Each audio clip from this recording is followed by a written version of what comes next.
Video ke-48 berjudul Mengapa Lembaga Menara Pengawal Menerapkan Sistem Pengucilan dan Bukti Sikap Munafik Badan Pimpinan Saksi Yehova.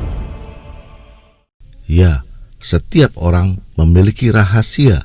Demikian juga organisasi saksi-saksi Yehova memiliki rahasianya sendiri tentang kemunafikan, sistem pengucilan atau pemecatan yang diterapkannya terhadap mantan anggotanya.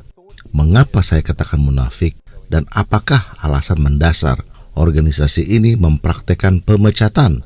Sebelum membahasnya, saya ingin menyapa dulu kepada orang yang baru pertama kali berkunjung di channel ini agar mereka pun bisa mengikuti dan memahaminya.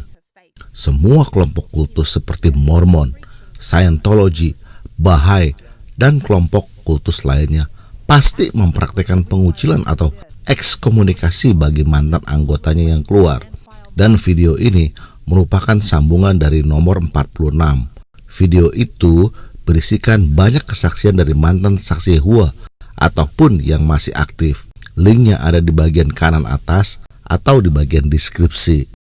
Hal yang paling mendasar membedakan suatu kelompok kultus berkedok agama Kristen dengan gereja sejati adalah gereja menghargai kebebasan berpendapat dan apa yang ingin dipercayai oleh anggotanya. Misalnya, seorang jemaat gereja bisa berpendapat berbeda dengan pendetanya dalam beberapa hal, dan ia boleh berhimpun ke gereja manapun ia suka. Tetapi tidak demikian dengan organisasi saksi Yehova. Tidak ada kebebasan berpendapat ataupun kemana seorang saksi Yehova bisa beribadah. Jika ada seorang saksi Yehova bersikukuh berpendapat berbeda dengan apa yang diajarkan badan pimpinan sebagai pemimpin kultus tertinggi, maka ia pasti dipecat. Praktek pengucilan yang dipraktekkan oleh lembaga menara pengawal sangatlah ekstrim karena dapat menghancurkan hubungan keluarga. Mengapa?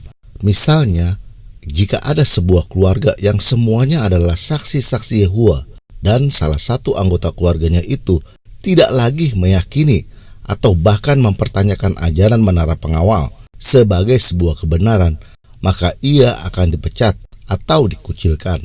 Ini artinya seluruh anggota keluarga yang lain akan menjauhinya dengan tidak berkomunikasi lagi dengannya. Perhatikan keterangan dari publikasi Saksi Yehova berjudul Cara Agar Tetap Dikasihi Allah. Catatan nomor 8. Pemecatan. Jika seseorang melakukan dosa serius dan tidak mau bertobat serta tidak mau mengikuti standar Yehova, dia tidak bisa lagi menjadi anggota sidang. Dia perlu dipecat. Jika seseorang dipecat, kita tidak lagi berurusan dan berbicara dengannya. Pengaturan pemecatan menjaga agar nama Yehova dan sidang tetap bersih. Pemecatan adalah disiplin yang juga bisa membantu orang yang berdosa untuk bertobat agar dia bisa kembali kepada Yehova. Peraturan tidak boleh berkomunikasi diterapkan kepada siapapun juga di dalam sebuah keluarga. Perhatikan kesaksian saksi Yehova aktif berikut ini. Namanya mantan saksi-saksi Yehova jelas sumber penyakit, ibarat kusta, bisa menyebar kepada yang lainnya. Kusta penyakit yang menular kepada orang yang menyentuhnya. Maka orang berpenyakit kusta harus dikarantina dan tak boleh berhubungan lagi dengannya, termasuk anak, ibu, ayah, saudara, atau siapapun juga agar tidak tertular kustanya.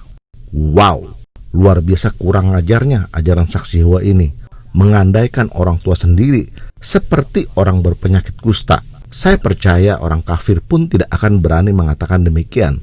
Tetapi saksi Yehova yang katanya memiliki kasih sejati ternyata lebih sadis dan kurang ajarnya dari orang kafir. Mengapa organisasi kultus mempraktekkan sistem pengucilan atau dalam pemahaman saksi Yehova disebut sebagai pemecatan? Apakah alasan mendasarnya? Ada dua prinsip dasar sebuah kelompok kultus melakukannya. Kita bahas prinsip pertama. Kita perhatikan keterangan dari ahli kultus Profesor Margaret Singer berikut ini. And the next condition that needs to be present is that it is in a system where you can't complain to management. You just acquiesce. It is a closed system in which management's always right, you're wrong. And see, within a cult, The leaders don't want little factions and segments because the cult will come apart if factions are allowed to grow. So that's why they're totalitarian and autocratic. You see, in a democracy, you get many, many little factions, and in a democracy, we all get turns at running this society. One year it's your group, next year it's my group, another year it's someone else's. When you're running a cult, you don't let it get democratic. There are cults where former members have told me that the leader said to them, "You're going to have to learn to obey." And as time went on, they learned more and more how to obey. And eventually the leader would say to them, "Even if I say 2 and 2 is 5, you must say 2 and 2 is 5. Jelas, tema utama pemimpin kultus adalah meminta kepatuh-taatan yang mutlak dari para anggotanya.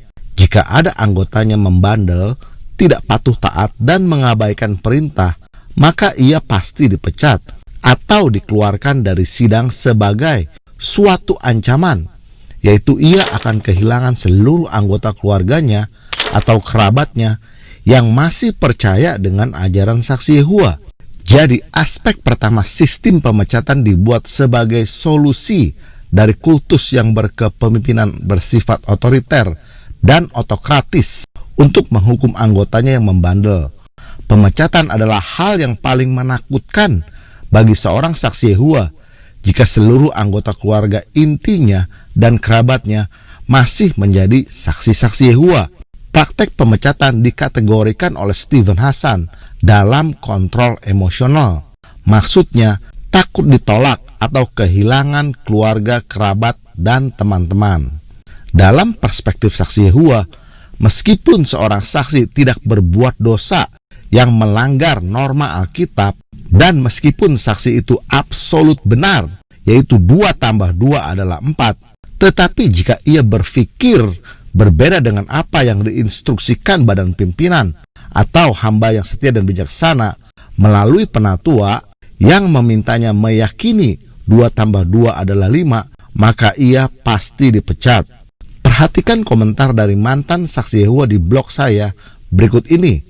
Karena memang membicarakan hal yang negatif sehubungan dengan organisasi, sekalipun hal yang negatif itu benar dan bertujuan untuk perbaikan ke depan, adalah hal yang tabu di organisasi kami. Tetapi jika mengungkapkan kesalahan tidak membangun, mengapa Alkitab mencatat tentang kesalahan umat Yehova di masa lalu?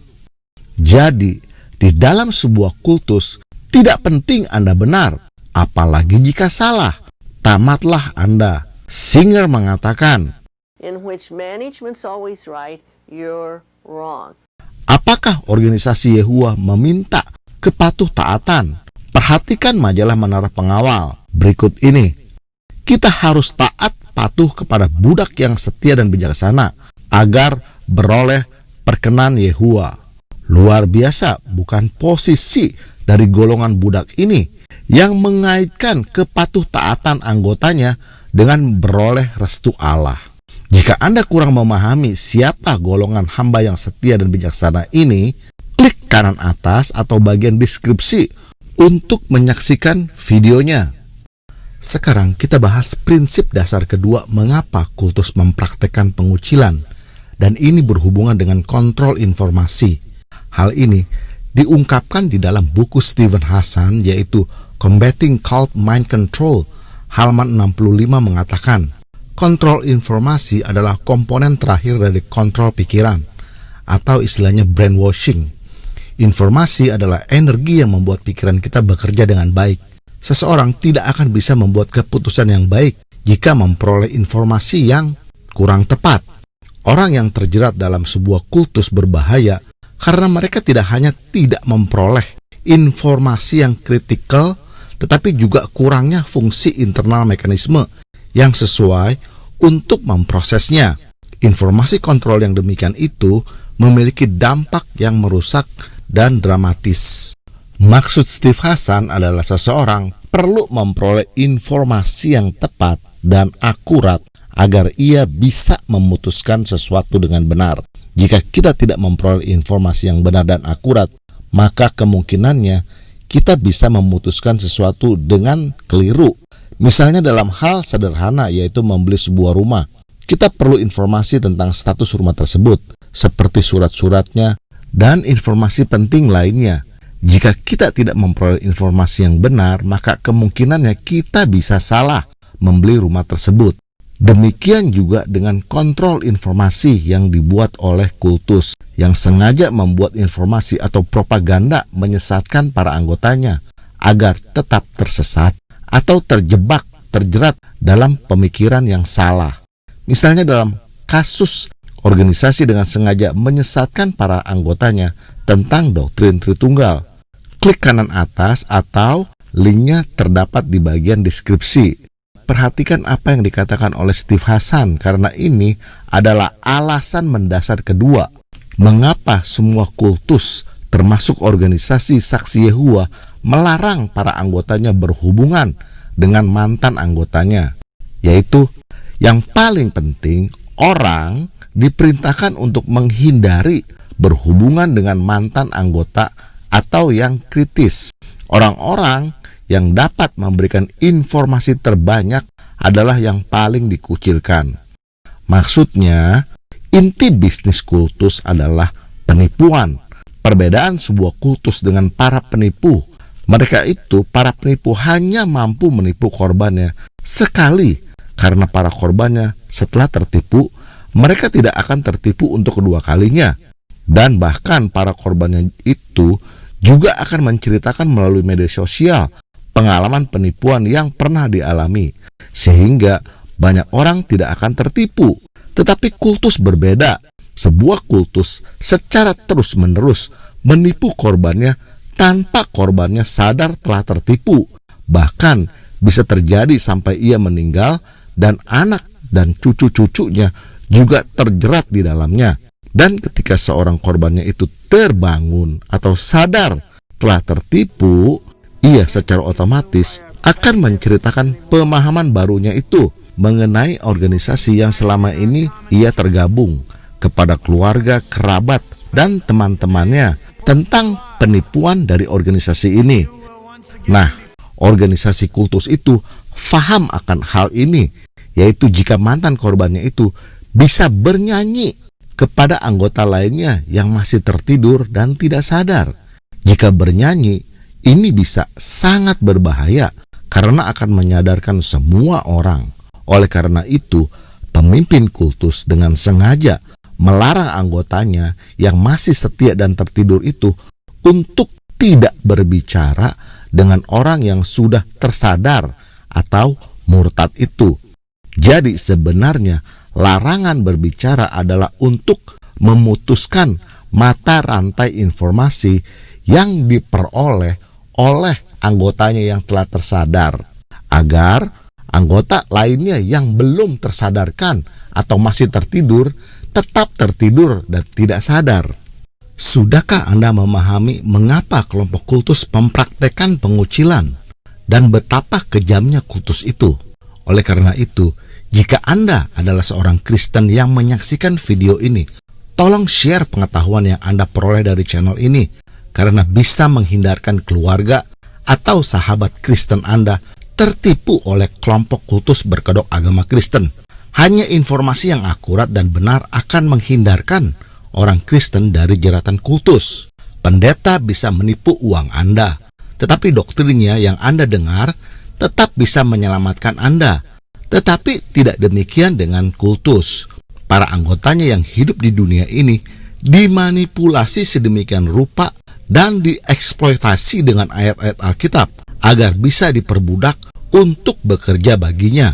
Karena Alkitab hanya digunakan sebagai senjata untuk memanipulasi, maka doktrin kultus pasti sesat, sehingga akhirnya anggotanya itu yang mempercayainya akan binasa dalam kekekalan.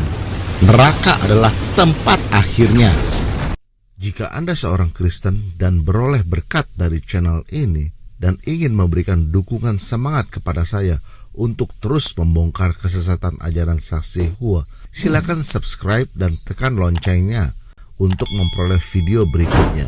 Dan jika Anda menyukai topik video ini, silakan like dan jangan lupa share channel ini kepada saudara seiman lainnya agar mereka dapat terhindarkan dari penyesatan saksi-saksi Yehova. Untuk memutuskan mata rantai informasi, organisasi Menara Pengawal tidak saja melarang para anggotanya untuk tidak berkomunikasi dengan yang murtad, tetapi juga melarang untuk membaca buku atau tulisan-tulisan para mantan itu. Kita perhatikan kutipan dari majalah Menara Pengawal edisi 15 Juli tahun 2011 yang menyamakan para mantan dengan guru-guru palsu dan berpenyakit mental. Bagaimana kita dapat melindungi diri dari guru-guru palsu?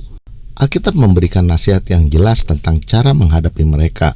Hindarilah mereka, kata firman Allah. Terjemahan lain mengatakan, jauhilah mereka.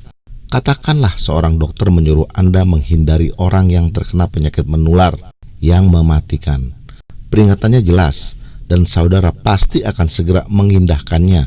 Orang murtad sakit secara mental, dan mereka berupaya menulari orang lain dengan ajaran mereka. Apa yang harus kita lakukan untuk menghindari guru-guru palsu? Kita tidak mengundang mereka ke rumah kita atau menyapa mereka. Kita juga tidak mau membaca bacaan mereka, menonton mereka di televisi, melihat situs-situs web mereka, atau mengomentari apa yang mereka tulis di situ. Berikut adalah kesaksian dari seorang saksi Yehova non-aktif. Saksi-saksi Yehova dilarang keras membaca material dari para saksi Yehova yang dianggap murtad. Demikian juga para saksi Yehova tidak direkomendasikan mendengar khotbah atau membaca publikasi Kristen secara umumnya. Berikut kesaksiannya. Tidak boleh mendengarkan khotbah apapun dari gereja manapun. Bahkan membaca literatur gereja pun dilarang keras. Dan jika ketahuan bisa mendapatkan peringatan dari penatua. Saya jadi teringat akan pengalaman rekan saksi Yehova yang mencoba datang hanya sekali-kalinya hadir di gereja. Kemudian dipanggil penatua dan diancam akan dipecat jika mengulanginya lagi. Ini benar-benar tidak adil karena pekerjaan saksi-saksi Yehova adalah mengabar dan menginjil serta menyuruh orang lain yang beragama lain untuk membaca literatur saksi-saksi Yehova. Nah, betapa terkontrolnya informasi yang bisa diperoleh oleh para saksi Yehova, bukan? Mereka hanya berfokus membaca publikasi terbitan lembaga Menara Pengawal yang sebenarnya hanyalah propaganda. Dan hasilnya, para saksi Yehova itu seperti hidup dalam sebuah tempurung. Saksi Yehova seperti memiliki begitu banyak peta, tetapi peta itu menunjukkan arah yang salah. Ini berbahaya karena bisa menjadikan para saksi Yehova salah dalam mengambil keputusan, terutama kehidupan kekal mereka. Dan ini munafiknya, saksi-saksi Yehova meminta orang untuk membaca publikasinya, tetapi ketika mereka diminta untuk membaca publikasi terbitan gereja, mereka tidak membacanya. Sungguh sebuah sikap yang double standard, sangat munafik. Tidak ada di dunia ini sekolah atau universitas untuk menjadi seorang pemimpin kultus. Pemimpin kultus pada dasarnya adalah para penipu ulung yang belajar melalui kesalahannya dan memperbaiki dirinya. Hari ini salah dan besok akan dicoba lagi untuk memperbaikinya dengan metode lainnya agar berhasil mencapai tujuannya. Oleh karena itu, ajarannya selalu berubah-ubah karena memang selalu berproses. Nah, sistem pengucilan yang dibuat oleh lembaga Menara Pengawal terformulasi sekitar tahun 1950-an. Sedikit demi sedikit sampai hari ini semakin ketat karena memang sesuai dengan tuntutan zaman. Apa yang saya sampaikan berikut ini membuktikan tidak saja para pemimpin organisasi ini adalah para munafik, tetapi juga mereka adalah sebuah kultus berkedok agama Kristen yang memanfaatkan Alkitab sebagai senjata atau alat untuk memanipulasi dan mengeksploitasi para pengikutnya. Dulu, sebelum organisasi Saksi Yehova menerapkan praktek pengucilan atau ekskomunikasi, organisasi ini mencela dan menghujat praktek ekskomunikasi yang dipraktekkan oleh Katolik Roma sebagai tidak berdasarkan Alkitab dan dipengaruhi oleh paganisme atau kekafiran. Tetapi beberapa tahun kemudian secara munafik organisasi Saksi Yehova mengubah ajarannya, menjilat ludahnya sendiri dengan menerapkan praktek yang dulunya dicela itu untuk menciptakan rasa takut atau emotional blackmailing kepada para anggotanya, menjaga agar anggotanya tetap setia dan untuk memutus rantai komunikasi. Betapa munafiknya organisasi yang mengklaim dikendalikan oleh Yehova sendiri, bukan? Yang benar adalah Allah tidak mungkin mengendalikan organisasi ini yang tidak konsisten dan munafik. Dan di zaman Tuhan Yesus pasti dikecam karena kemunafikannya. Mari kita lihat majalah Awake 8 Januari 1947 dan saya terjemahkan yang penting-penting saja. Majalah itu mengatakan, jika Anda salah satu dari 138 juta orang di dunia yang lahir dan dibesarkan sebagai orang Protestan, berarti Anda sudah dikucilkan oleh hierarki Katolik Roma. Ini berarti bahwa Anda dianggap paling hina oleh Vatikan yang disumpahi dan dikutuk dengan iblis dan para malaikatnya. Ini adalah hukum gereja yang hierarki Katolik Roma berupaya memperlakukan dengan dalih bahwa itu adalah hukum Allah. Menurut mereka, wewenang untuk mengucilkan diri didasarkan atas ajaran Kristus dan para rasul. Tetapi ekskomunikasi hierarki sebagai hukuman dan obat tidak didukung oleh ayat-ayat tersebut. Malah semuanya asing dengan ajaran Alkitab. Kalau begitu, dari mana asal praktek ini? Ensiklopedia Britannica mengatakan bahwa ekskomunikasi kepausan bukan tanpa pengaruh pagan atau kekafiran. Setelah itu, seraya tuntutan dari hierarki meningkat, senjata ekskomunikasi menjadi sarana untuk mendapatkan kekuasaan gerejawi dan tirani sekuler yang tidak ada duanya dalam sejarah. Saya selalu terpingkal-pingkal ketika membahas ini, terutama jika Anda ganti kata Roma Katolik menjadi kalimat organisasi Saksi Yehova di artikel tersebut. Anda pasti tertawa dan geleng-geleng kepala. Betapa munafik dan manipulatifnya organisasi ini. Dan jika kita kaitkan dengan keterangan dari Anthony Morris, yaitu ini organisasi yang diarahkan oleh Allah, bukan kumpulan keputusan buatan manusia. Ini diatur dari surga. Betapa dalamnya dusta organisasi ini mengaku-ngaku demikian. Dan sungguh naif dan bebalnya jika ada seorang Saksi Yehova yang menyaksikan video ini tetapi masih setia pada organisasi ini yang mengaku-ngaku diarahkan oleh Yehova sendiri. Sebuah lelucon yang terlucu sejak berdirinya organisasi ini. Marilah kita dengar kecaman Tuhan Yesus kepada orang-orang munafik. Woe to you, scribes and Pharisees, hypocrites all! For you shut up the kingdom of heaven against men. You do not go in yourselves, nor do you let others enter. Blind guides!